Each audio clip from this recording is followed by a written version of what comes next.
رسول الله حبيب الله نبي الله شفيع الله. أعوذ بالله من الشيطان الرجيم. بسم الله الرحمن الرحيم. وما أريناك إلا فتنة للناس. صدق الله العظيم. எல்லா புகழும் அல்லாஹ் ஜல்ல ஷானஹு தஆலா ஒருவருக்கே உரித்தாகுக. அருமை நபிகள் நாயகம் முஹம்மது ரசூலுல்லாஹ் ஸல்லல்லாஹு அலைஹி வஸல்லம் அவர்கள் மீதும் அவர்களின் சத்திய வழியை பின்பற்றி வாழ்ந்த சஹாபாக்கள், தாபிஈன்கள், தபஅ தாபிஈன்கள், வலிமார்கள், சுஹதாக்கள், நல்லடியார்கள், குறிப்பாக இங்கே வந்து அமர்ந்திருக்கக்கூடிய நம் அனைவரின் மீதும் அல்லாஹ்வின் அன்பும் அருளும் என்றென்றும் நிறைவாக உண்டாவதாக. ஆமீன். துவக்கமாய் நாயகம் ஸல்லல்லாஹு அலைஹி வஸல்லம் அவர்கள் இந்த ரஜப் மாதத்தில் செய்த துஆவை சொல்லி நாம் ஆரம்பிப்போம். எல்லாம் வல்ல அல்லாஹ் ஜல்ல ஷானஹு தஆலா ரஜப் மாதத்திலேயும் ஷஅபான் மாதத்திலேயும் நமக்கு அல்லாஹ் பரக்கத்தை அள்ளி தருவானாக. ரமலான் மாதத்தை அடையக்கூடிய பெரும் பாக்கியத்தையும் அல்லாஹ் நம் அனைவருக்கும் தந்து புரிவானாக. ஆமீன். மிஅராஜ் நாயகம் ஸல்லல்லாஹு அலைஹி வஸல்லம் அவர்கள் ஒரே இரவில் விண்ணுலக பயணம் சென்றார்கள் என்கிற ஒரு வார்த்தையில் முடித்துக் கொள்ள முடியாத அளவுக்கு உள்ள வரலாறு அல்ல மிஅராஜுடைய பயணம். எம்பெருமானார் ஸல்லல்லாஹு அலைஹி வஸல்லம் அவர்கள் எதனால் மிஅராஜ் பயணத்திற்கு போனார்கள், அங்கே போய் என்னென்னவெல்லாம் பார்த்தார்கள், அதிலே இருந்து நம்மளுக்கு கிடைக்கக்கூடிய படிப்பினைகள் என்ன, வெறுமனே மிஅராஜ் பயணம் போனார்கள் என்றால் அதற்கு மத்தியிலே நடந்த நிறைய விஷயங்கள் எல்லாம் நம்முடைய வாழ்க்கைக்கு மிகப்பெரிய பாடம் என்று சொல்லலாம். முதலில் மிஅராஜ் பயணம் ஒரு மனிதனுடைய அறிவுக்கு மிஅராஜுடைய பயணம் என்பது யோசித்தால் அது மனிதனுக்கு புரியாது. ஏனென்றால் நிறைய பேர் இன்றைக்கு மிஅராஜை மறுக்கிறார்கள். அறிவுக்கு அது புறப்படவில்லை. நம்ம பக்கத்து ஊருக்கு போனா கூட பசிக்குது, தாகம் எடுக்கிறது, பாத்ரூம் வருதா இல்லையா? ஆனா நாயகம் ஸல்லல்லாஹு அலைஹி வஸல்லம் பூமியில இருந்து விண்ணுலக பயணம் வரை போயிருக்கிறார்கள். இப்ப ரசூலுல்லாஹ்க்கு எந்த தேவை இருந்திருக்காதா, நாயகத்திற்கு பசித்திருக்காதா என்கிற குர்ஆனில் வரக்கூடிய வகையின் விஷயத்தில் மனித அறிவை கொண்டு அதிலே பொருத்துகிறார். மார்க்கத்தை பொறுத்தவரையில் ஒரு பொது சட்டம் இருக்கிறது. என்ன தெரியுமா? மார்க்கத்தில் அல்லாஹ் ரசூலும் சொன்னால் அதிலே நம்முடைய சிந்தனையை கொண்டு உள்ளே பொருத்தக்கூடாது. அது எப்படி நடந்திருக்கும்? என்னுடைய அறிவுக்கு அதெல்லாம் எட்டவில்லையே, நானா நம்பி போகலாமா? ஒரு சாதாரண மனிதனுக்கு எல்லாம் அது சாத்தியமா என்கிற அடிப்படையில் வகையின் விஷயத்தில் நம்முடைய அறிவை கொண்டு போய் திரிக்கக்கூடாது. அலி ரலியல்லாஹு அன்ஹு அவர்கள் சொல்லி தருகிறார்கள். இந்த சாக்ஸ் போடுறோமா இல்லையா, சாக்ஸ் அன்றைக்கு மோசா என்கிற ஒரு விஷயம் இருந்தது. மோசா ஹதீஸில் வருகிறது, நாயகம் ஸல்லல்லாஹு அலைஹி வஸல்லம் அவர்கள் ஒது செய்கிற பொழுது மோசாவிற்கு மேல் தடவ சொன்னார்கள். மோசாவிற்கு மேல, அதாவது சாக்ஸுக்கு மேல தடவ சொன்னாங்க, மசல் செய்ய சொன்னாங்க. அலி ரலியல்லாஹு அன்ஹு சொல்லி தருகிறார்கள், நான் என்னுடைய அறிவை வைத்து நான் சிந்தித்தால் நடக்கிற பொழுது பாதத்திற்கு கீழே தானே அழுக்கப்படுகிறது. அப்போ ஒது செய்கிற பொழுது அழுக்கை நான் சுத்தம் செய்ய வேண்டும். என்னுடைய அறிவை வைத்து நான் யோசிக்கிற பொழுது மோசாவிற்கு, அதாவது சாக்ஸுக்கு கீழே தான் மசல் செய்ய வேண்டும் என்று சொல்லி இருப்பேன். ஆனால் நாயகம் ஸல்லல்லாஹு அலைஹி வஸல்லம் மசலுக்கு மேலே, மோசாவிற்கு மேலே மசல் செய்ய சொன்னதால் என்னுடைய அறிவை நான் குப்பையிலே தூக்கி போட்டுவிட்டு நாயகம் சொன்னதை நான் ஏற்கிறேன் என்பார்கள் ஹஜ்ரத் அலி ரலியல்லாஹு அன்ஹு. அப்படி என்றால் வகையின் விஷயத்தில் மனிதனின் அறிவை கொண்டு போய் எந்த காலத்திலேயும் கூடாது. இன்னொரு விஷயம் கூட உண்டு. மிஅராஜ் பயணம் என்பது ஏதோ ஹதீஸ் கிதாபுல, அரபி கிதாபுகளில் வருகிறது என்றால் அதை மறுப்பதற்கு ஏதாவது சாத்தியம் இருக்கலாம். அது எப்படி கூடும் என்று நம்மளுக்கெல்லாம் தெரியும். குர்ஆன் ஆயத்தை ஒருவன் மறுத்தால் காஃபிராகி விடுவான். மிஅராஜ் பயணம் என்பது ஏதோ அரபு கிதாபுகளில் தமிழ் புத்தகத்தில் வரக்கூடிய நிகழ்வு அல்ல. குர்ஆனிலேயே அல்லாஹ் சொல்லி தருகிறார். 15வது சூரையுடைய துவக்கமே அதுதான். இன்னைக்கு இஷா தொழுகை கூட நாம் ஓதினோம் முதல் ரக்காஅத்தில். அதில் ஒவ்வொரு ஆயத்திற்கும் பின்னாலேயும் அல்லாஹ் சொல்லக்கூடிய விஷயத்தை நாம் யோசித்து பார்க்க வேண்டும். சரி, அல்லாஹ் ஜல்ல ஷானஹு தஆலா மிஅராஜ் பயணத்தை துவங்குகிற பொழுது ஒரு வார்த்தை சொல்கிறார், சுப்ஹானல்லதி அஸ்ரா. சுப்ஹானல்லாஹ். நாம் எதற்காக வேண்டி சுப்ஹானல்லாஹ் சொல்றோம்?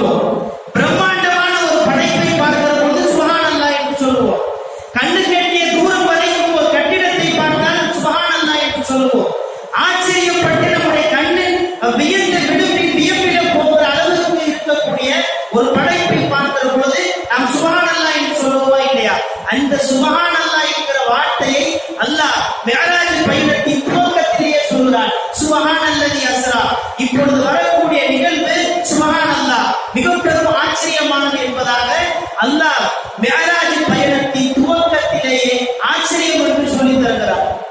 நாயகம் ஸல்லல்லாஹு அலைஹி வஸல்லம் எதற்காக வேண்டி மிஅராஜுக்கு போனார்? வரலாறு உங்களுக்கு தெரியும். நாயகத்தினுடைய மிக பெரும் உதவியாய் வழக்கரமாய் இருந்த 2 பேர் இறந்து போனதால், வஃபாத்தாகி போனதால் நாயகம் ஸல்லல்லாஹு அலைஹி வஸல்லம் அவர்களுக்கு ஊரிலே இருக்க பிடிக்கவில்லை. கதீஜா ரலியல்லாஹு தஆலா அன்ஹா, ஹஜ்ரத் அலி அபூ தாலிப் ரலியல்லாஹு அன்ஹு 2 பேர் தன்னோடு 3 கோளாய் இருந்த 2 பேரும் மரணித்ததால் நாயகம் ஸல்லல்லாஹு அலைஹி வஸல்லம் அவர்களுக்கு ஊரிலே இருக்க பிடிக்கவில்லை. காரணம், வீட்டிற்குள்ளே வந்தால் கதீஜாவின் ஞாபகம், வீட்டிற்கு வெளியே போனால் அபூ தாலிபின் ஞாபகம். என்ன செய்வதென்று தெரியாமல் நாயகம் ஸல்லல்லாஹு அலைஹி வஸல்லம் அவர்கள் ஸைத் இப்னு ஹாரிஸ் ரலியல்லாஹு அன்ஹு என்கிற சஹாபியோடு நாயகம் ஸல்லல்லாஹு அலைஹி வஸல்லம் மக்காவை விட்டு வெளியே போகிறார்கள். தாயிஃபுக்கு போறாங்க. தாயிஃபுக்கு ஃபஜ்ருடைய பயானில் கூட நாம் சொல்வோம். இன்றைக்கு காலையில் நாயகம் ஸல்லல்லாஹு அலைஹி வஸல்லம் தாயிஃப் நகரத்திற்கு போனார்கள். அங்க போய் ஊர் மக்கள் எல்லாம் கூடி வைத்து நாயகம் சொன்னார்கள், நான் இந்த ஊரிலே நான் வசிக்க ஆசைப்படுகிறேன். இந்த ஊரிலே நான் வசிக்க ஆசைப்படுகிறேன். எனக்கு என்று யாரும் இல்லை, சொந்த பந்தங்கள் இல்லை, தன்னந்தனியாய் நான் இருக்கிறேன். உங்களுடைய ஊரிலே என்னை வசிப்பதற்கு அனுமதி தாருங்கள் என்று சொல்ல ஊர் மக்கள் எல்லாம் ஒன்று கூடி பேசுகிறார்கள். இவர் ஒரு சாதாரண மனிதர் அல்ல, அல்லாஹ் என்கிற ஒருவனை வணங்கக்கூடிய ஒரு மனிதர். எனவே இவர் நம்முடைய ஊருக்கு வந்தால் நம் கடவுளை எல்லாம் இவர் நாசமாக்கி விடுவார். எனவே ஊரிலே அனுமதிக்க வேண்டாம் என்று சொல்லி துரத்துகிறார்கள். நாயகம் ஸல்லல்லாஹு அலைஹி வஸல்லம் போக மாட்டேன்னு சொல்றாங்க. அந்த நேரத்திலே தான் கற்களை எடுத்துக்கொண்டு வீசுகிறார்கள். ஒரு சிறுவன் கல்லை எடுத்து நாயகம் ஸல்லல்லாஹு அலைஹி வஸல்லமுடைய முழங்காலின் எலும்பு அதிலே ஓங்கி எறிகிறார்.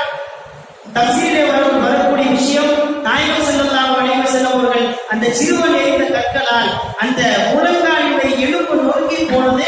நாயகம் ஸல்லல்லாஹு அலைஹி வஸல்லம் நிற்க முடியாமல் கீழே முட்டி போட்டு அமர்ந்து விடுகிறார்கள். பெருமானார் ஸல்லல்லாஹு அலைஹி வஸல்லம் அவர்கள் அதுக்கு பின்னால் உங்களுக்கு தெரியும், ஜிப்ரீல் அலைஹிஸ்ஸலாத்து வஸலாம் வந்தார்கள். யா ரசூலல்லாஹ், உங்களுக்கு இவ்வளவு தொந்தரவு தருகிறார்கள், சரி என்று சொல்லுங்கள், 2 மலைக்கு நடுவிலே வைத்து இந்த தாயிஃப் நகரத்தை நான் அழித்து விடுகிறேன். நாயகம் ஸல்லல்லாஹு அலைஹி வஸல்லம் வேண்டாம்னு சொன்னாங்க. எந்த நபியும் இப்படி சொன்னது கிடையாது. சரி, நாயகம் ஸல்லல்லாஹு அலைஹி வஸல்லம் தாயிஃபிலே போய் தங்கலாம் என்று சொல்ல அங்கேயும் சோதனை, என்ன செய்வதென்று தெரியவில்லை. அந்த நேரத்திலே தான் உம்மு ஹானி ரலியல்லாஹு தஆலா அன்ஹா அவர்களின் வீட்டில் நாயகம் ஸல்லல்லாஹு அலைஹி வஸல்லம் அவர்கள் படுத்திருக்கிறார்கள். ஜிப்ரீல் வீட்டினுடைய கூரையை பிடித்துக் கொண்டு வந்ததாக வரலாற்றிலே செய்தி எழுதப்பட்டிருக்கிறது. ஜிப்ரீல் வந்தார், நாயகம் ஸல்லல்லாஹு அலைஹி வஸல்லம் அவர்களை அழைத்து கொண்டு போனார்.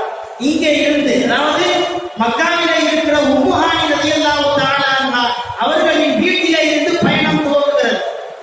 நாயகம் ஸல்லல்லாஹு அலைஹி வஸல்லம் அவர்களுக்கு கல்வை நெஞ்சை பிளந்து கல்வை வெளியில எடுத்து ஜம்ஸம் தண்ணீரால் சுத்தம் செய்யப்படுகிறது. அது எப்படி சாத்தியம் என்று கூட நீங்கள் கேட்கலாம். சஹாபாக்கள் அறிவிக்கிறார்கள், நாயகம் ஸல்லல்லாஹு அலைஹி வஸல்லம் தன் மேலாடையை கலட்டுகிற பொழுதும் தன் மேலாடையை மாட்டுகிற பொழுதும் நாங்கள் கண்கூடாக பார்த்திருக்கிறோம்.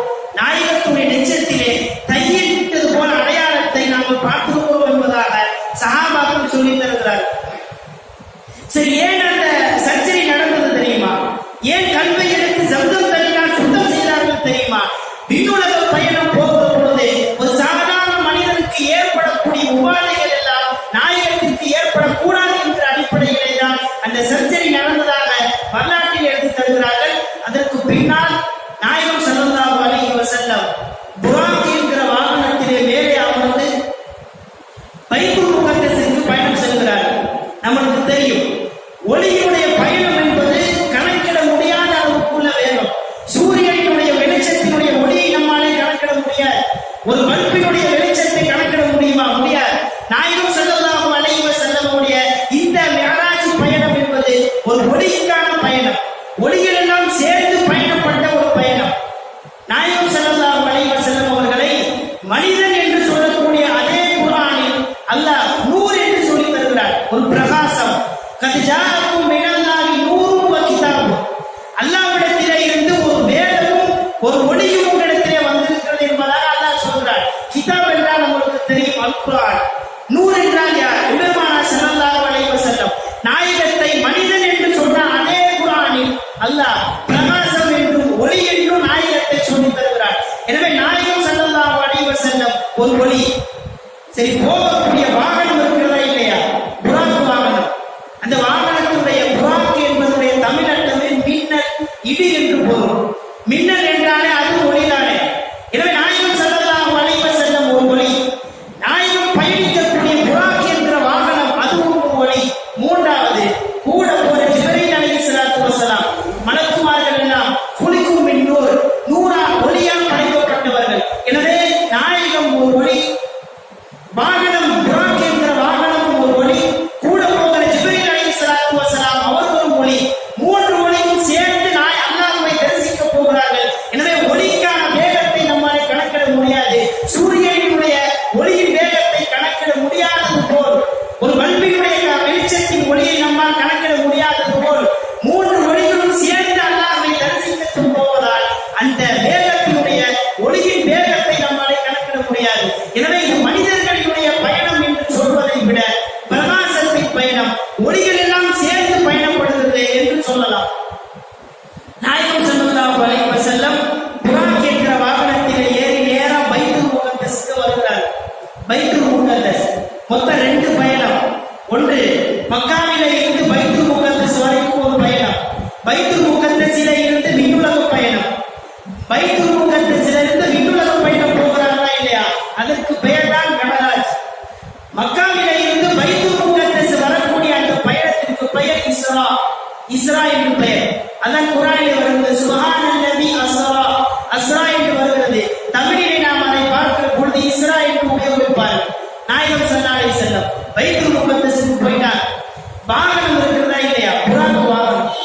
எல்லா நபிமார்களும் கட்டக்கூடிய ஒரு வளையத்திலே நாயகம் ஸல்லல்லாஹு அலைஹி வஸல்லம் புராக் வாகனத்தை கட்டி போடுகிறார். அந்த இடத்துல முஃபஸ்ஸிரீன்கள் எழுதக்கூடிய வரலாற்று ஆசிரியர் எழுதுகிறார்கள், என்ன தெரியுமா? நாயகம் ஸல்லல்லாஹு அலைஹி வஸல்லம் புராக் வாகனத்தை கட்டாம கூட போயிருக்கலாம். ஏன் கட்டினார்கள் தெரியுமா? கட்டாமல் விட்டாலும் கூட புராக் வாகனம் ஓடக்கூடிய ஒரு வாகனம் அல்ல, ஒரு ஒட்டகம் மாதிரி ஒரு உருவத்தில் இருக்கக்கூடிய ஒரு வாகனம். நாயகம் ஸல்லல்லாஹு அலைஹி வஸல்லம் கட்டாமல் கூட போயிருக்கலாம். ஏன் கட்டினார்கள் தெரியுமா? நம்மளுக்குரிய பாடம் அதுதான். ஒரு மனிதன் மொட்டை மாடியிலே படுத்து கிடக்கிறான், எந்த பாதுகாப்பும் இல்லாமல் இருக்கிறான், கீழே தவறி விழுந்துட்டு அல்லாஹ்வை போய் சொல்லுவானா இல்லையா? அல்லாஹ் என்ன இப்படி கீழே தள்ளிட்டான் அப்படின்னு சொல்லி நாயகம் ஸல்லல்லாஹு அலைஹி வஸல்லம் சொல்லி தருவார்கள். மாடியிலே படுத்துக் கொண்டிருக்கிற மனிதன் சுத்தி தன்னுடைய ஏற்பாடுகளை எல்லாம் செய்து அதற்கு பின்னாலேயும் கீழே விழுந்தால் அதற்கு அடுத்தபடியாக அல்லாஹ்வை சொல்லலாம், அல்லாஹ்வுடைய நாட்டம் போல் தெரிகிறது என்று. எந்த ஏற்பாடுமே செய்யாமல் ஒரு மனிதன் தவறளித்து விட்டால் அதற்கு அல்லாஹ்வை காரணம் சொல்லக்கூடாது.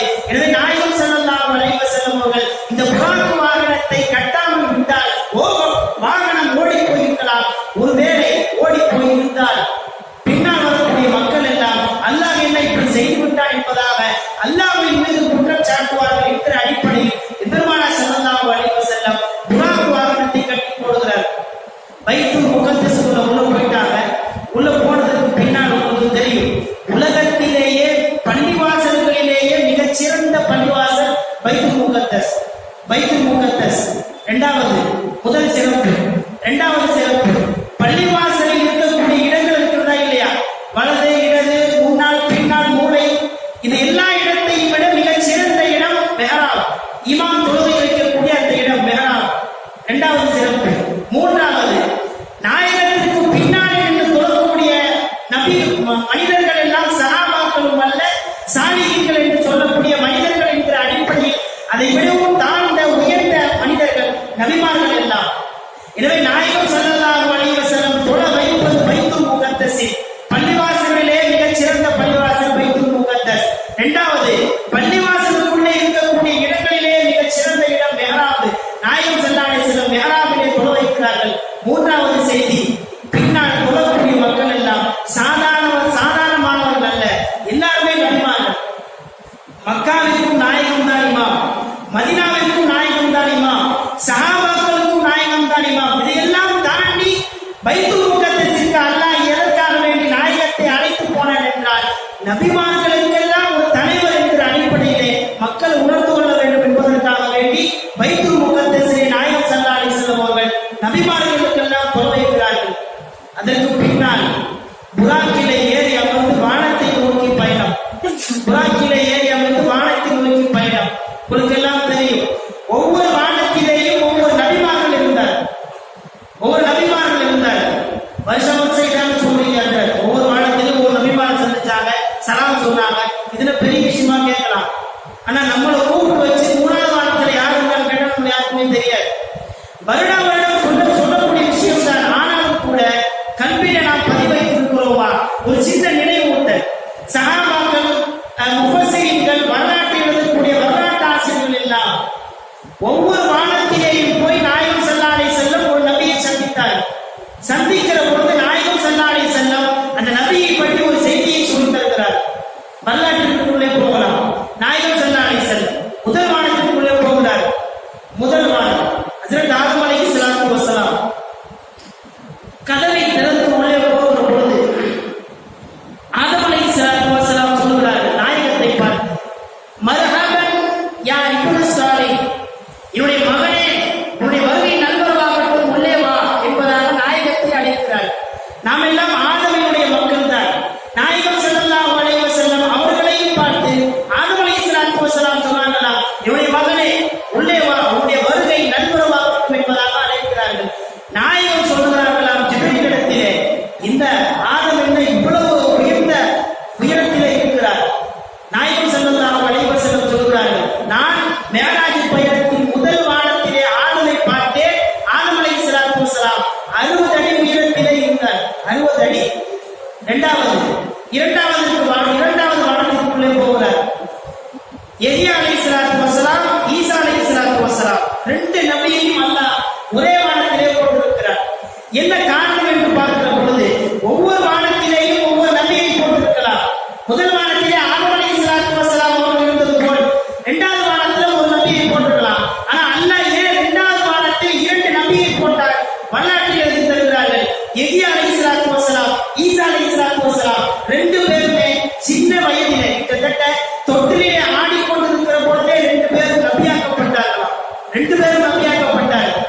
ஈசா அலைஹிஸ்ஸலாத்து வஸ்ஸலாமுடைய தந்தை மரியம் அம்மையார் ஆண் தீண்டதில் இல்லாமல் குழந்தை பிறக்கிறது. குழந்தையை கொண்டு வந்து தெருவிலே கொண்டு வருகிறார்கள். ஊர் மக்கள் எல்லாம் பேசுகிறார்கள், என்ன கல்யாணம் முடிக்காம இந்த பெண் கையிலே குழந்தையோடு வருகிறார் என்கிற ஒரு சுமச்சொலுக்கான ஒரு முகம் சுழிக்கிற அளவுக்கு ஒரு வார்த்தையை சொல்லி பேசுகிறார். மரியம் அம்மையார் சொன்னார்களா, இந்த குழந்தை வந்து விபச்சாரத்தின் அடிப்படையிலே பிறக்கல என்று சொல்ல, அதை எப்படி நீ சொல்லுகிறாய்? மரியம் அம்மையார் சொன்னாங்க, அந்த குழந்தையிட்டே கேளு. குர்ஆன் வரக்கூடிய வார்த்தை, குழந்தையிட்டே கேளுப்ப. ஈசா அலைஹிஸ்ஸலாத்து வஸ்ஸலாம் தொட்டிலே இருக்கிற பொழுது ஈசா அலைஹிஸ்ஸலாத்து வஸ்ஸலாம் சொன்னார்களாம், நான் வேதம் கொடுக்கப்பட்டிருக்கிறேன், நான் நபியாக்கப்பட்டிருக்கிறேன். ஈசா அலைஹிஸ்ஸலாத்து வஸ்ஸலாம். அதே போல யஹ்யா அலைஹிஸ்ஸலாத்து வஸ்ஸலாம் அவர்களும் தொட்டிலே இருக்கிற பொழுது, சின்ன குழந்தையாக இருக்கிற பொழுது அவர்கள் நபியாக்கப்பட்டதால், எனவே 2 பேரும் சின்ன வயதில் நபியாக்கப்பட்டார்கள் என்கிற அடிப்படையில் 2 பேரையும் அல்லாஹ் இரண்டாவது வானத்திலே இருக்க வைக்கிறார். நாயகம் ஸல்லல்லாஹு அலைஹி வஸல்லம் இரண்டாவது வானத்திற்குள்ளே நுழைகிற பொழுது இந்த 2 பேரும் பார்த்து சொல்கிறார்கள், மர்ஹபன் யா அஹி ஸாலிஹ், என்னுடைய தோழரே, உன்னுடைய வரவு நல்வரவாகட்டும், உள்ளே வாருங்கள். வந்தார்கள். 2 பேரை பார்த்தார்கள். 3வது வானத்திற்கு போகிறார்கள். எத்தனையாவது வானம், எந்தெந்த நபிமார்கள் என்பதை கணக்கிட்டுக் கொள்ளுங்கள். 3வது வானத்திற்கு போகிறார்கள். ஹஜ்ரத் யூசுப் அலைஹிஸ்ஸலாத்து வஸ்ஸலாம் நாயகம் ஸல்லல்லாஹு அலைஹி வஸல்லம் சொல்றாங்க, 3வது வானத்தின் கதவை திறந்தவுடன் ஒரு பேரழகாய் ஒரு மனிதர் அமர்ந்திருப்பதை நான் பார்த்தேன். யூசுப் அலைஹிஸ்ஸலாத்து வஸ்ஸலாமுடைய அழகை பற்றி விவரிக்க தேவையில்லை. கையிலே ஆப்பிளை எடுத்து, ஆப்பிள் போன்ற ஒரு கையை எடுத்து வைத்துக் கொண்டிருந்த பெண்கள் யூசுஃபின் அழகில் மயங்கி தன் கையை அறுத்துக் கொண்டதாக வரலாற்றில் படிக்கிறோமா இல்லையா? எனவே யூசுஃபை பார்த்து நாயகம் ஸல்லல்லாஹு அலைஹி வஸல்லம் சொன்னார்கள், 3வது வானத்தினுடைய கதவை திறந்தவுடன் ஒரு பேரழகாய் ஒருவர் அமர்ந்திருந்தார், நான் அவரை பார்த்தேன். நாயகம் ஸல்லல்லாஹு அலைஹி வஸல்லம் அடுத்தபடியும் சொல்றாங்க, ஆதம் அலைஹிஸ்ஸலாத்து வஸ்ஸலாம் இருக்கிறார்களா இல்லையா, அவர்களுக்கு கொடுக்கப்பட்ட அழகில் பாதிதான் யூசுப் அலைஹிஸ்ஸலாத்து வஸ்ஸலாம் அவர்களுக்கு கொடுக்கப்பட்டது. அப்ப ஆதம் அலைஹிஸ்ஸலாத்து வஸ்ஸலாம் எவ்வளவு அழகாக இருந்திருப்பார்கள் என்பதை யோசிக்க வேண்டும். ஏன் ஆதம் அலைஹிஸ்ஸலாத்து வஸ்ஸலாம் இவ்வளவு அழகு? உங்களுக்கு தெரியும், அல்லாஹ் ஆதம் அலைஹிஸ்ஸலாத்து வஸ்ஸலாம் அவர்களை தன் கரத்தாலே படைக்கிறார், தன் ரூஹை ஆதமின் மீது ஊதுகிறார். எனவே அல்லாஹ்வின் ரூஹ் உள்ளே இருப்பதால் அல்லாஹ்வின் கைப்பட அல்லாஹ் ஆதம் அலைஹிஸ்ஸலாத்து வஸலாம் அவர்களை படைத்ததால் எல்லா நபிமார்களையும் விட நாயகத்திற்கு பின்னால் அல்லாஹ் படைத்த ஆதம் அலைஹிஸ்ஸலாத்து வஸலாம் பேரழகிலே இருந்தார். ஆனால் ஆதம் அலைஹிஸ்ஸலாத்து வஸலாம் அவர்களுக்கு சோனத்திலே இருந்த அழகை விட உலகத்திலே வந்தார்களா இல்லையா பூமிக்கு அந்த அழகு குறைந்ததாக வரலாற்றில் எழுதியிருக்கிறார். சோனத்திலே அவ்வளவு பேரழகா சோனத்திலே இருந்து பூமிக்கு வந்தவுடன் அழகிலே குறைவு ஏற்பட்டது. காரணம் என்ன தெரியுமா? அல்லாஹ் தடுத்த அந்த கனியை சாப்பிட்டதால் அல்லாஹ் அவர்களின் அழகிலே குறைவை ஏற்படுத்தி விட்டார். வரலாற்று ஆசிரியர் தருகிறார்கள். என்ன தெரியுமா? தவறிற்கும் முகத்திலே இருக்கிற பொழிவுக்கும் ஏதாவது சம்பந்தம் இருக்கிறதா? சம்பந்தம் உண்டு. ஆதம் அலைஹிஸ்ஸலாத்து வஸலாம் சோனத்திலே இருக்கிற பொழுது பேரழகன், பூமியிலே அனுப்பப்படுகிற பொழுது அந்த அழகிலே குறைவு. காரணம், பாவம் செய்து விட்டார்கள். எனவே மனிதன் இந்த உம்மத்திற்கான பாடம் என்ன தெரியுமா? பாவம் செய்கிற பொழுது அல்லாஹ் முகத்திலே இருக்கிற நூறானியத்தை எடுத்து விடுவார். ஒவ்வொரு பாவமாக செய்கிற பொழுது முகத்திலே இருக்கிற பொழிவு சொல்றோமா இல்லையா நூறானியத்தை, அந்த நூறானியத்தை அல்லாஹ் எடுத்து விடுவார். ஹஜ்ருல் அஸ்வத் கல்லை பற்றி உங்களுக்கு தெரியும். நாயகம் ஸல்லல்லாஹு அலைஹி வஸல்லம் சொல்லி தருகிறார்கள். ஹஜ்ருல் அஸ்வத் கல் எப்படி இருந்துச்சுன்னா பயானன் அஷத்து மினல் லபனி, பாலை விட வெண்மையாக இருந்த ஒரு கல். சோனத்திலே இருந்து இறக்கப்பட்ட பொழுது அந்த ஹஜ்ருல் அஸ்வத் கல் பாலை விட வெண்மையாக இருந்துச்சா. ஆனா இன்னைக்கு நீங்க ஹஜ்ஜுக்கு காபத்துல்லாஹை பார்த்தீங்கன்னா கட்ட கரையே இருக்கும். காரணம் என்ன தெரியுமா? பாவம் செய்யக்கூடிய மனிதர்கள் தன் கரத்தால் தன் உதட்டால் அந்த ஹஜ்ருல் அஸ்வத் கல்லை தொடுவதால் முத்தமிடுவதால் இவர்களின் பாவம் அல்ல அங்கே போய்விடுகிறது. எனவே ஒரு மனிதன் பாவம் செய்தால் அந்த பாவத்தின் காரணத்தினால் முகத்திலே இருக்கிற பொலிவு அல்லாஹ் போக்கி விடுவார் என்பதாக எழுதி தருகிறார். இது மூணாவது வானம். நாலாவது வானம் ஹஜ்ரத் இத்ரீஸ் அலைஹிஸ்ஸலாத்து வஸலாம் அவர்கள். இத்ரீஸ் அலைஹிஸ்ஸலாத்து வஸலாம் வானத்திற்குள்ளே உள்ள போக இத்ரீஸ் அலைஹிஸ்ஸலாத்து வஸலாம் சகோதரரே உள்ளே வாருங்கள் என்று அழைக்கிறார்கள். உள்ளே போன பற்றி முஃபஸ்ஸிரீன்கள் ஒரு விஷயத்தை எழுதி தருகிறார்கள். முதலில் தன்னிடத்தில் இருக்கக்கூடிய இருப்பை வைத்து போதுமாக்கிக் கொள்வதற்கான ஒரு பாடத்தை கற்பித்துக் கொடுத்தவர் ஹஜ்ரத் இத்ரீஸ் அலைஹிஸ்ஸலாத்து வஸலாம். முதலில் நாயகம் எல்லாம் வருவதற்கு முன்னால் வந்த இத்ரீஸ் அலைஹிஸ்ஸலாத்து வஸலாம் அவர்கள் ஒரு விஷயத்தை, ஒரு காசு பணமோ ஏதாவது துணியோ ஏதாவது கையில இருக்கிறது, மற்றவர்களிடத்திலே கையேந்தி கேட்க வேண்டாம் என்கிற பாடத்தை முதலிலே சொல்லித் தந்தவர்கள் ஹஜ்ரத் இத்ரீஸ் அலைஹிஸ்ஸலாத்து வஸலாம் அவர்கள். நான்காவது வானத்தை கடந்து நாயகம் ஸல்லல்லாஹு அலைஹி வஸல்லம் ஐந்தாவது வானத்திற்குள்ளே போகிறார்கள். ஹாரூன் அலைஹிஸ்ஸலாத்து வஸலாம் அதே போல் என் சகோதரரை உள்ளே வாருங்கள் என்று சொல்லி அழைத்து ஆறாவது வானத்திற்கு போகிறார்கள். மூசா அலைஹிஸ்ஸலாத்து வஸலாம் அவர்கள். மூசா அலைஹிஸ்ஸலாத்து வஸலாம் கிட்டத்தட்ட நாயகத்திற்கு பின்னால் மிக பெரும் முஅஜிசாக்கள் என்ற அற்புதங்கள் கொடுக்கப்பட்ட ஒரு நபி ஹஜ்ரத் மூசா அலைஹிஸ்ஸலாத்து வஸலாம். கையிலே குச்சி வைத்திருந்தார்கள். ஃபிரௌனை எதிர்க்கிற பொழுது குச்சியை தூக்கி போடுகிறார்கள். குச்சி பாம்பாக மாறுகிறது. எந்த நபிக்கும் இதை போல ஒரு அற்புதத்தை நம்மால் காண முடியாது. கடல் பிளந்து வழிவிட்ட வரலாறு கூட எந்த நபிக்கும் கிடையாது. உள்ளே போய் மூசா அலைஹிஸ்ஸலாத்து வஸலாம் அவர்களை சந்திக்கிறார்கள். மூசா அலைஹிஸ்ஸலாத்து வஸலாம் ஜிப்ரீல் அலைஹிஸ்ஸலாத்து வஸலாம் கேட்கிறாங்க, யா ஜிப்ரீல், நான் இந்த முகமது ஒரே ஒரு விஷயத்தை சொல்லிக்கிறேன், அனுமதி கேட்கிறார். நாயகத்திடம் பேசுவதற்கு அனுமதி. ஜிப்ரீல் அலைஹிஸ்ஸலாத்து வஸலாம் சரி கேளுங்கள் என்று சொல்ல மூசா அலைஹிஸ்ஸலாத்து வஸலாம் சொன்னார்களாம், அல்லாஹ் முஹம்மதுடைய உம்மத்தை எந்த அளவுக்கு சிறப்புப்படுத்தி வைத்திருக்கிறான் என்பதை நீங்கள் யோசிக்க வேண்டும். மூசா அலைஹிஸ்ஸலாத்து வஸலாம் சொல்கிறார்கள், எல்லா நபிமார்களையும் விட உங்களுக்கு பின்னால் எனக்குத்தான் மிக பெரும் சமூகம் கொடுக்கப்பட்டது. நபிமார்களுக்கு எல்லாம் கொடுக்கப்பட்ட சமூகத்தின் மிக பெரும் சமூகம், மிக பெரும் கோத்திரம், மிகப்பெரிய கூட்டம் யாருக்கு தெரியுமா? 2 நபிதான். ஒன்று மூசா அலைஹிஸ்ஸலாத்து வஸலாம், இரண்டாவது பெருமானார் ஸல்லல்லாஹு அலைஹி வஸல்லம். மூசா அலைஹிஸ்ஸலாத்து வஸலாம் சொல்கிறார்கள், யா முஹம்மத், உங்களுக்கு கொடுக்கப்பட்ட உம்மத்தை போல் உங்களுக்கு பின்னால் எனக்கு தான் கொடுக்கப்பட்டது. அந்த அடிப்படையில் மூசா அலைஹிஸ்ஸலாத்து வஸலாம் சொல்கிறார்கள், மறுமையிலே சுவனத்தில் நுழையக்கூடிய அந்த உம்மத்துகளில் என் உம்மத்தை விட உங்கள் உம்மத்தை நான் அதிகமாக பார்த்திருக்கிறேன் என்பதாக மூசா அலைஹிஸ்ஸலாத்து வஸலாம் சொல்கிறார்கள். அதற்கு பின்னாலேயும் இனி வரப்போகக்கூடிய உம்மத்துகளிலேயும் கூட என் உம்மத்தை விட உங்கள் உம்மத்து சுவனத்தில் அதிகமாக நுழைவார்கள் என்கிற நுழைவுச் சீட்டையும் மூசா அலைஹிஸ்ஸலாத்து வஸலாம் சொல்லித் தருகிறார்கள் என்றால் அல்லாஹ் முஹம்மது என்கிற உம்மத்தின் காரணத்தினாலேயே நம்மளை எந்த அளவுக்கு அந்தஸ்திலே உயர்ந்த அந்தஸ்தாக வைத்திருக்கிறார் என்பதை நீங்கள் யோசிக்க வேண்டும்.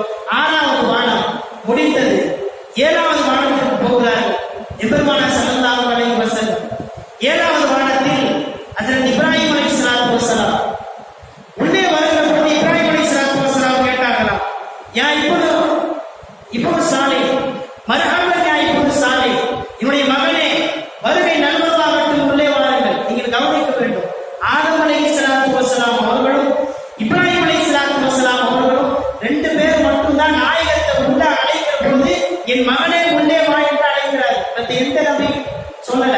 காரணம் என்ன தெரியுமா? நாயகமே சொல்லி தருகிறார்கள், எனக்கு ஆதமின் மகன் என்று பெயர் உண்டு, இப்ராஹிமின் மகன் என்று பெயர் உண்டு என்பார்கள் நாயகம் ஸல்லல்லாஹு அலைஹி வஸல்லம். ஆதமின் மகன் என்றால் ஆதமின் மக்கள் என்று நாம் எல்லாம் சேர்ந்திருப்போம். ஏன் இப்ராஹிம் மகன் என்று அழைக்கப்பட்டார்கள் தெரியுமா?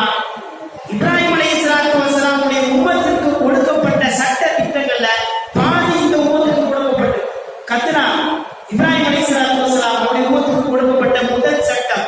2வது மீசையை கத்தரிப்பது, 3வது தாடியை வளர விடுவது, 4வது குர்பானி. இந்த 4 சட்டமும் எந்த நபிக்கும் இல்லை, இப்ராஹிம் அலைஹிஸ்ஸலாத்து வஸ்ஸலாம் அவருடைய சட்டங்களை தவிர, அவர்களை கூட்டத்தை தவிர. எனவேதான் எனக்கும் இந்த முகம்மதுக்கும் தொடர்பு இருக்கிறது என்பதை நிரூபிப்பதற்காக உள்ளே வருகிற பொழுது இப்ராஹிம் அலைஹிஸ்ஸலாத்து வஸ்ஸலாம் என் அருமை மகனே உள்ளே வா, உன் வரவு நல்வரவாகட்டும் என்று சொல்கிறார்கள் என்றால் இப்ராஹிம் அலைஹிஸ்ஸலாத்து வஸ்ஸலாம் அவர்களுக்கும் நாயகத்திற்கும் உள்ள ஒரு தொடர்பை நீங்கள் யோசிக்க வேண்டும். இன்றைக்கு கூட தொழுகையை நாம் ஓதுகிறோமா இல்லையா? அத்தையாத்தில் உட்கார்ந்து இருக்கிற பொழுது அல்லாஹும்ம ஸல்லி அலா முஹம்மதின் வ அலா ஆலி முஹம்மதின் கமா ஸல்லைத அலா இப்ராஹிம். வேற எந்த நபியும் அல்லாஹ் சொல்லல. அதே போல அடுத்தபடியாக அல்லாஹும்ம பாரிக் அலா முஹம்மதின் வ அலா ஆலி முஹம்மதின் கமா பாரக்த அலா இப்ராஹிம். வேற எந்த நபியும் சொல்லல. அதாவது முதல் ஸலவாத்தில் நாயகத்தையும் இப்ராஹிம் அலைஹிஸ்ஸலாத்து வஸ்ஸலாம் அவர்களை கொண்டு சேர்த்து சொல்கிறார். 2வது ஸலவாத்துல பரக்கத் என்கிற விஷயத்திலே யோசிக்கிற பொழுது கூட அல்லாஹ் சொன்னது முகம்மதையும் இப்ராஹிமையும் கொண்டு சேர்க்கிறான் என்றால் 2 நபிக்கு மத்தியில் இருக்கக்கூடிய அந்த தொடர்பை நீங்கள் யோசிக்க வேண்டும். 7 வானம் முடிந்து விட்டது. 7வது வானத்தை கடந்து சிதறத்துல் முன்தஹா என்கிற ஒரு இடம், அங்கே ஒரு அழகான ஒரு மரம் இருக்கிறது. அழகான ஒரு மரம், இந்த இலந்தை மரம் என்று சொல்லுவோமா இல்லையா? இலந்தை பழத்தை சாப்பிட்டவர்களுக்கு தெரியும், அதனுடைய டேஸ்டும் சரி வாசனையும் சரி அவ்வளவு அழகா இருக்கும். கிட்டத்தட்ட பரிபூர்ணமான ஈமான்தாரி யார் என்றால் நாயகம் ஸல்லல்லாஹு அலைஹி வஸல்லம் இலந்தை பழத்தை போன்றவர்கள் என்று சொல்லி தருவார்கள். இலந்தை பழம் அதனுடைய வாசனையும் சரி அதனுடைய டேஸ்டும் சரி அவ்வளவு அழகாக இருக்கும். அதே போலதான் ஈமான் பரிபூர்ணமானவருடைய உள்ளவர் என்பார்கள் எம்பெருமான ஸல்லல்லாஹு அலைஹி வஸல்லம். சிதறத்துல் முன்தஹா வரைக்கும் கூட வந்த ஜிப்ரீல் அலைஹிஸ்ஸலாத்து வஸ்ஸலாம் கூடயே வர்றாங்க. எங்க இருந்துங்க? மக்கால இருந்து பைத்துல் முகத்தஸிலே இருந்து 7வது வானம், 7வது வானத்திலே இருந்து சிதறத்துல் முன்தஹா. அங்க போனதுக்கு பின்னாடி ரசூல் ஸல்லல்லாஹு அலைஹி வஸல்லம், வாங்க ஜிப்ரீல் இதுக்கு பின்னாடி போகலாம். ஜிப்ரீல் அலைஹிஸ்ஸலாத்து வஸ்ஸலாம் சொன்னார்களா, யா முஹம்மத் இதுக்கு பின்னாடி வர்றதுக்கு எனக்கு அனுமதி இல்லை, உங்களுக்கு மட்டும்தான் அனுமதி, நீங்க போக நான் இங்கே இருக்கிறேன்னு சொல்லி ஜிப்ரீல் அலைஹிஸ்ஸலாத்து வஸ்ஸலாம் சொல்கிறார்கள். மலக்குமார்களை பொறுத்தவரை நீங்கள் யோசிக்க வேண்டும். நம்மளுக்கு பசிக்குதுன்னா சாப்பாடு குடிப்போம், சாப்பாடு சாப்பிடுவோம், தாகம் எடுத்தால் தண்ணீர் குடிப்போம். மலக்குமார்களை பொறுத்தவரை அவருடைய சாப்பாடு என்ன தெரியுமா? தஸ்பீஹ் தான். எல்லா நேரங்களிலேயும் சாப்பிட்டுக் கொண்டே தஸ்பீஹ் செய்து கொண்டே இருப்பார்கள் மலக்குமார். எனவே எல்லா நேரத்திலேயும் தஸ்பீஹ் செய்யக்கூடிய ஒரு மலக்குமார்களுக்கெல்லாம் தலைவர் என்று போற்றப்படக்கூடிய ஜிப்ரீல் அலைஹிஸ்ஸலாத்து வஸ்ஸலாம் அவர்களுக்கு கூட சிதறத்துல் முன்தஹா வரைக்கும் தான் இல்லை, அதுக்கு மேல தாண்டதுக்காக அனுமதி கொடுக்கல. ஆனால் எம்பெருமானார் ஸல்லல்லாஹு அலைஹி வஸல்லம் சிதறத்துல் முன்தஹாவை தாண்டி போகிறார்கள். போய் அல்லாஹ்வை தரிசிக்கிறார்கள். 5 வேளை தொழுகை கடமையாக்கப்படுகிறது. சுவனத்தையும் பார்க்கிறார்கள், நரகத்தையும் பார்க்கிறார்கள். நரகத்தில் ஒரு சில நபர்களுக்கு கொடுக்கப்பட்ட தண்டனையை பார்த்து நாயகம் கண் கலங்கியதாக வரலாற்றில் எழுதப்படுகிறது. நினைவிருக்கும் என்று சொல்லி நினைக்கிறேன். ஏற்கனவே சொல்லி இருக்கிறோம்.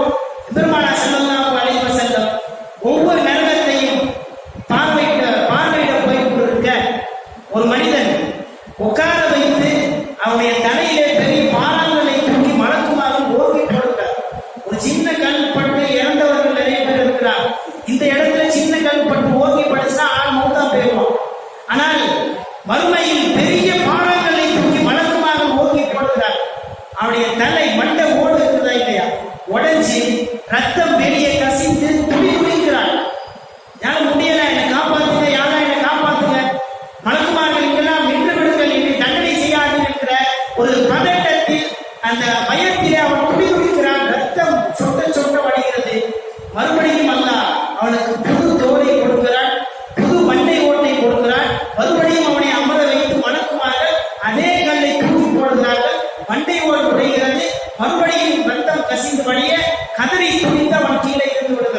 இதே போல் தொடர்ந்து நடக்கிறது. தொடர்ந்து 2 மாதம் 3 தடவை இல்ல, தொடர்ந்து நடக்கிறது. நாயகம் ஸல்லல்லாஹு அலைஹி வஸல்லம் கண் கலங்கியவாறு அல்லாஹ்விடத்தில் கேட்கிறாங்க, யா அல்லாஹ், இவர்களுக்கு ஏன் இந்த தண்டனை? அல்லாஹ் சொல்வான், தொழாமல் தூங்கியவர்களுக்கு இந்த தண்டனை. தூக்கம் என்பது கூட ராகத்து தான். நம்மளுக்கு தூக்கம் ஒரு சில பேருக்கு படுத்தா தூக்கமே வராது. உலக விஷயங்களை சிந்தித்துக் கொண்டிருப்பார்கள், வியாபாரத்தை சிந்திப்பார்கள், மகன் அல்லது மகளின் திருமணத்தை குறித்து சிந்திப்பார்கள். எல்லாம் சிந்தனை ஒரு தூக்கத்துல. தூக்கத்தை கூட ராகத்தாக அல்லாஹ் வைத்திருக்கிறான். ஆனால் அல்லாஹ்வின் இபாதத்தின் சமயத்திலே ஒருவன் அந்த இபாதத்தை விட்டு தூங்கினால் பாராங்கல் தான் தண்டனை என்பதாக அல்லாஹ் சொல்லி தருகிறார். இது முதலாவது. ஒரு சாம்பிளுக்கு 2-3 விஷயங்களை போட்டு சொல்றேன். அடுத்த நாயகம் ஸல்லல்லாஹு அலைஹி வஸல்லம் போகிறார்கள் 2வது நரகத்திற்கு. நாயகம் ஸல்லல்லாஹு அலைஹி வஸல்லம் அதே போல பார்க்கிறார்கள். ஃபஜ்ர் பயானிலே கூட நாம் சொன்னோமா இல்லையா? ஒரு சில நபர்களுக்கு நகமெல்லாம் செவ்வால் கொடுக்கப்பட்டிருக்குமா, பித்தளையால் நகம் கொடுக்கப்பட்டிருக்கும். அந்த நகத்தை வைத்து அவர்கள் தங்கள் முகத்தையும் நெஞ்சத்தையும் கீறிக் கொண்டிருப்பார்கள். ஹதீஸிலே வருகிறது, அதுவாருமின் முகாசி, பித்தளையால் நகம் கொடுக்கப்பட்டிருக்கும். யஹ்மிசூன உஜூஹகும் வ சுரூரஹும், தங்கள் முகத்தை தங்கள் நெஞ்சத்தை அந்த பித்தளையால் நகத்தை கொண்டு அவர்கள் கீறி கிழித்துக் கொண்டிருப்பார்கள். நாயகம் ஸல்லல்லாஹு அலைஹி வஸல்லம் கேட்டாங்க, யாருக்கு இந்த தண்டனை? எதற்கு இந்த தண்டனை? உலகத்திலே வாழ்ந்து கொண்டிருக்கிற சமயத்தில் பிறரை பற்றி புறம் பேசியதால் இவனுக்கு இந்த தண்டனை என்பதாக அல்லாஹ் சொல்லி தருகிறார். ஆக மொத்தத்திலே சொர்க்கம் பார்த்து விட்டார், நரகம் பார்த்து விட்டார், சூழத்திற்குள்ளே போகிறார். ஹதீஸ்களை நீங்கள் தேடி பார்க்கலாம். சூழத்தை பற்றி எத்தனை ஹதீஸ் நீங்கள் தேடி பார்த்தாலும் சரி, அந்த ஹதீஸுடைய துவக்கத்தையே நாயகம் ஸல்லல்லாஹு அலைஹி வஸல்லம் சொல்வார்கள். என்ன தெரியுமா? எந்த கண்ணும் பார்க்கிறாத ஒரு சொர்க்கம், எந்த காதும் கேட்கிறாத ஒரு சொர்க்கம், எந்த மனிதனின் உள்ளமும் சிந்திக்காத அளவுள்ள ஒரு சொர்க்கத்தை அல்லாஹ் படைத்திருக்கிறான். அரிசி இருக்கிறா இல்லையா? அரிசி, அல்லாஹ்வுடைய அரிசியில இருந்து ஒரு ஆறு ஓடுது. சொர்க்கத்திலே நாயகம் ஸல்லல்லாஹு அலைஹி வஸல்லம் கண்ட காட்சி. அரிசியில இருந்து ஒரு ஆறு ஓடுகிறது. ஒரு ஆறாக வரக்கூடிய அந்த பாதை 4 பாதையாக பிரிகிறது. 4 பாதையாக. ஒன்று பாலாறு, தேனாறு, மதுவாறு கூட அந்த சொர்க்கத்திலே அனுமதிக்கப்பட்டது. 4 ஆறுகள் ஒரு பாதை தான். அரிசியிலே இருந்து வரக்கூடிய ஒரு பாதை 4 பாதையாக பிரிகிறது என்பதாக நாயகம் ஸல்லல்லாஹு அலைஹி வஸல்லம் சொல்லி தருவார்கள். நீங்கள் கேட்கலாம், அது எப்படி ஒரு ஆறுல இருந்து இப்படி 4 விதமான டேஸ்ட் வரும், 4 விதமான குடிமானங்கள் எப்படி வரும், பால், தேன், மது எப்படி வரும் என்று நீங்கள் கேட்கலாம். நம்முடைய உடல் ரீதியாகவே நீங்கள் யோசிக்கலாம். ஒரு மனிதன் அழுதால் கண்ணிலே இருந்து கண்ணீர் வருகிறது, மூக்கிலே இருந்து சளி வருகிறது, வாயிலே இருந்து உமிழ்நீர் வருகிறது இல்லையா, காதிலே இருந்து சீல் வருகிறது. எல்லாமே எங்கிருந்து வருது பார்த்தா தலையில இருந்து தான் வருது. தலை ஒரே ஒரு பிண்டம், ஒரே ஒரு பிண்டத்திலே இருந்து வரக்கூடிய எச்சிலும் சரி, வியர்வையும் சரி, கண்ணிலே இருந்து வரக்கூடிய கண்ணிலும் சரி, எல்லாம் ஒன்றல்ல, எல்லாம் வெவ்வேறு. டேஸ்ட் வேறாங்க. உமிழ்நீர் இருக்கக்கூடிய டேஸ்ட் கண்ணீருக்கு அல்ல. இன்னும் சொல்ல போனால் ஆனந்த கண்ணீர் ஒருவர் பட்டு கண்ணீர் வடிக்கிற பொழுது அந்த கண்ணீர் குளிர்ச்சியாக இருக்குமா? ஆனந்த கண்ணீர். ஒருவன் கவலையிலே, கஷ்டத்திலே, சோதனையிலே அடிபட்டு கிடக்கிறான், அவன் அழுகிறான் என்றால் அவனுடைய கண்ணீர் தான் சுடுவிப்பதாக எழுதி தருகிறார். அப்போ சொர்க்கத்திலே எப்படியெல்லாம் சாத்தியம் என்று ஒருவன் கேட்டால் தன்னுடைய உடலிலேயே அல்லாஹ் ஆதாரத்தை வைத்திருக்கிறான். உன் தலையிலே இருந்து வரக்கூடிய ஒவ்வொரு நீரும் ஒவ்வொன்றும் சம்பந்தப்பட்டதல்ல, எல்லாம் வெவ்வேறு. ஆனால் இந்த வெவ்வேறு நீர்கள் எல்லாம் எங்கிருந்து வருது தெரியுமா? தலை என்கிற ஒரு பிண்டத்திலே இருந்து அல்லாஹ் வடிய வைக்கிறான் என்றால் நம்மை உடம்பிலேயே இது சாத்தியம் என்றால் சுவனத்திலே இப்படி சாத்தியம் இல்லாமல் இருக்கும்.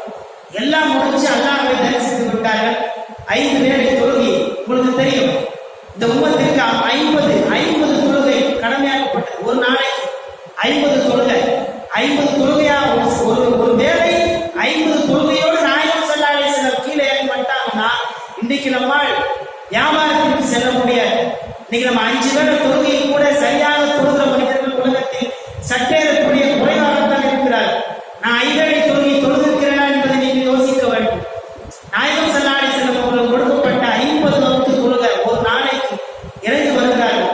மூசா அலைஹிஸ்ஸலாத்து வஸலாம் பேசினாங்க, உடைய உம்மத்து இந்த 50 தொழுகையை 50 வக்து தொழுகைக்கு தொழுவதற்கு அவர்கள் சக்தி பெற மாட்டார். போனார்கள், மறுபடியும் அல்லாஹ்விடத்திலே பேசினார்கள். 50 40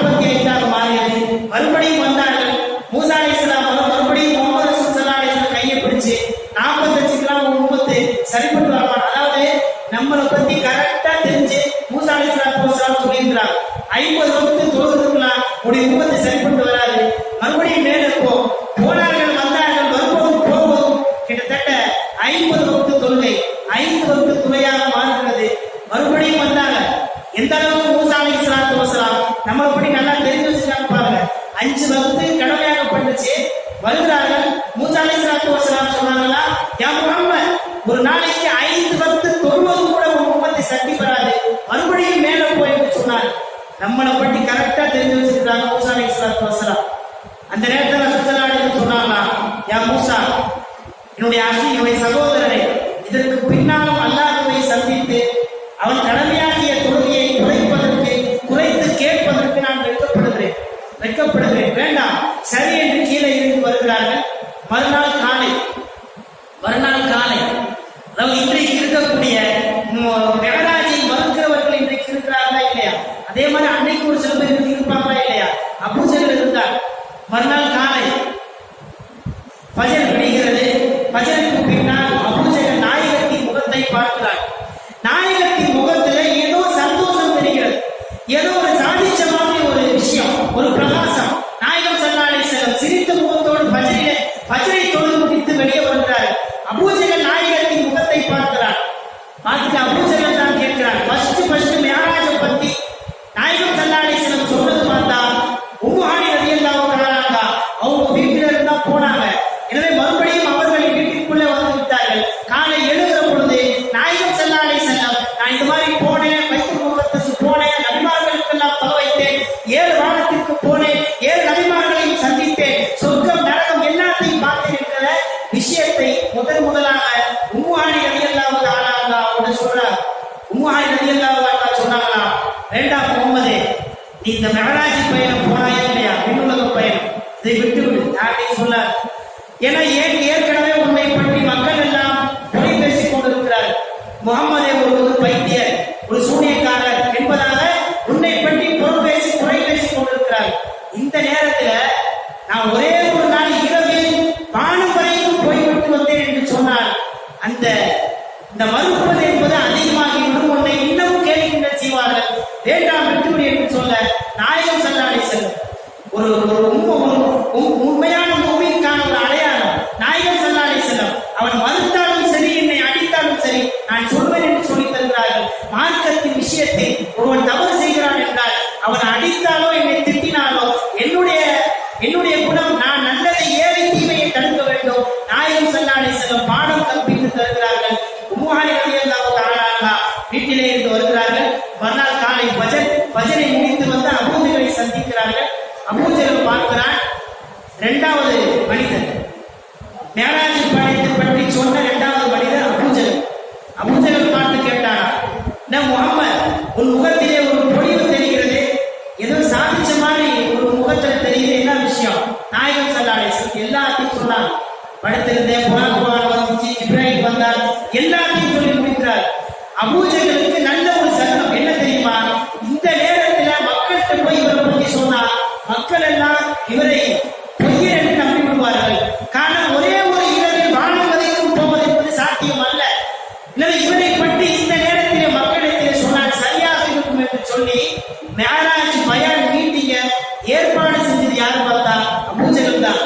நாயகம் ஸல்லல்லாஹு அலைஹி வஸல்லம், நீங்களாம் வாங்க, நான் மேராஜுக்கு போனேன், அல்லாஹ்வை பார்த்தேன், சொர்க்கத்தை பார்த்தேன், நரகத்தை பார்த்தேன் என்று கூட்டத்தை கூட்டுவது நாயகம் அல்ல, அபூஜஹல் கூட்டுகிறார்.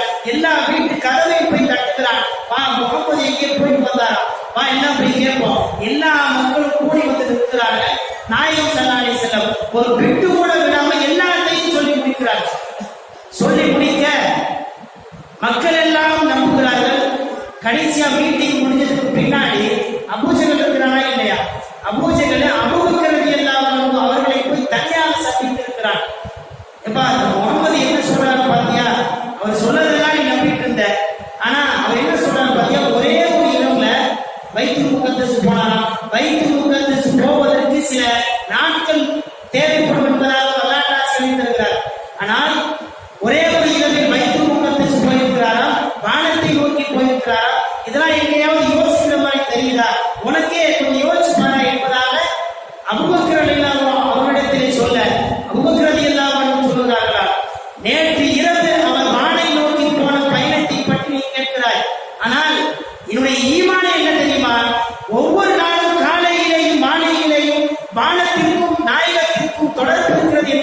நம்முடைய ஈமான்.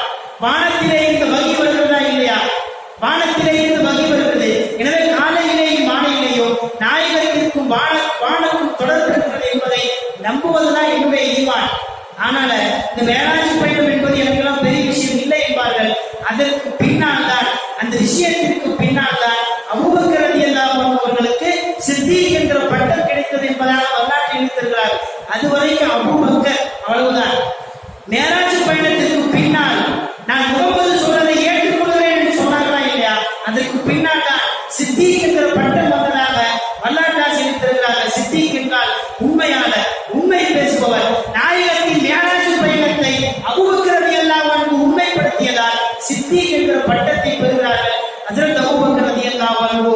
அதற்கு பின்னால் நடந்த நிகழ்வுகள் எல்லாம் உங்களுக்கு தெரியும். கடைசியாய் மேராஜ் பயணத்தினுடைய கருத்து சுருக்கம். நாயகம் ஸல்லல்லாஹு அலைஹி வஸல்லம் அவர்களுக்கு மேராஜ் பயணத்தில் கிடைத்த ரெண்டே செய்தி. முதலாவது ஐவேளை தொழுகை, இரண்டாவது சூரத்துல் பக்ராவிலே கடைசி 2 வசனம் ஆமன ரசூலு பிமா உன்சில இலைஹி என்று தொடங்கக்கூடிய அந்த 2 இந்த ஆயத்து. அல்லாஹ் ஜல்லஷானஹு தஆலா அந்த 2 மட்டும்தான் நாயகம் ஸல்லல்லாஹு அலைஹி வஸல்லம் அல்லாஹ்வோடு இருக்கிற சமயத்திலே இறக்கினார் என்பதாக எடுத்து தருகிறார்கள். ஐவேளை தொழுகையை நாம் எந்த அளவுக்கு பேணி வந்திருக்கிறோம் என்பதை யோசிக்க வேண்டும். எல்லாம் அல்லாஹ் ஜல்லஷானஹு தஆலா நாயகத்தின் வரலாற்றை மென்மேலும் படிப்பதற்கும் அதன் மூலம் நாம் பயனடைவதற்கும் அல்லாஹ் நம் அனைவருக்கும் தௌஃபீக் செய்வானாக. எந்த நபிக்குமே இல்லாத, எந்த நபிக்குமே கொடுக்கப்படாத ஒரு மாபெரும் முஅஜிஸா நாயகத்திற்கு கொடுக்கப்பட்டது. முதலாவது அல் குர்ஆன், இரண்டாவது இந்த மேராஜ் பயணம். எல்லாம் அல்லாஹ் ஜல்லஷானஹு தஆலா கடைசி வரைக்கும் நம்முடைய உடம்பிலே ரூஹ் இருக்கிற வரைக்கும் எம்பெருமான ஸல்லல்லாஹு அலைஹி வஸல்லம் அவர்களின் மீது ஸலவாத்து சொல்லி நாயகத்தின் மீது அன்பை பொழியக்கூடிய ஒரு மாபெரும் பாக்கியத்தை அல்லாஹ் நம் அனைவருக்கும் தந்து புரிவானாக. வறுமையிலே நாயகத்தின் கரம் பிடித்து சோழம் செல்லக்கூடிய அந்த பெரும் பாக்கியத்தை அல்லாஹ் நம் அனைவருக்கும் தந்து புரிவானாக. வாஹிரு தஅவானா அல்ஹம்துலில்லாஹி ரப்பில் ஆலமீன். அஸ்ஸலாமு அலைக்கும் வரஹ்மத்துல்லாஹி வபரகாத்துஹு.